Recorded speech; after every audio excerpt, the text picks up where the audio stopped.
Wana e hia ho e mataiti to te mo aupupu pāruru I minuar ai te rave no te whaora I te mo whanoa te mo rave ohipa, ho e tau atini piti hanere no te pupu o piti. Numera hia I te whaito piti miriā frani. Te Ōpuara'a te Fare Rata e te whaatere hau vanina krola, e whaiti mai te e mo Ōpuara'a no te ōroi te āpo'o te pupu o piti ua piriā tu yono miriā. O ratou tō katumu e te mea te ohipa hepe, ratou katumu. E taura mere, whatere hau pai.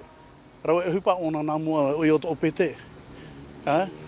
Ahia mateiti tōna tamara te tiopu roto hoi pāni, ai te ona pāto'i. Hara ona rape au te tutuai ona roto tara pāni maa. Piti horai muri mei, ua mau te mo tau ara prau, ini ei te prof out uri mahia na ati ei mua I te mahana pēra I ona ti e Fare Rata. Tua tapapa mātou, whiruri mātou, e hata ratou tarima. E mohi atei no te moro e ohipa api ratou, ua pau ratou.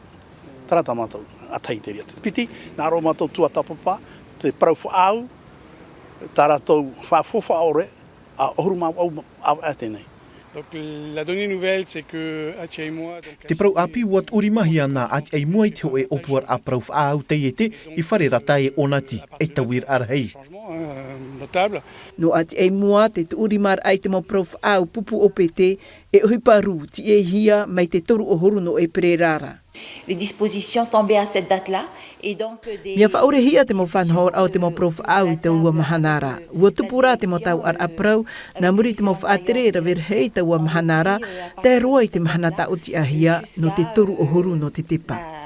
la date limite qui est prévue au 30 septembre. E wharerea na aupupu pāruru e mhai te whaatere o te pupu o pete anan he pepe horav au, no te whanura I te mo tau ar aprau hare roa I te toru o horu maho e no te tema, mai te mea I te awharo mai, e tupu te whaiara o hupai te piti o horu maho au no te tepa I te tuir apu.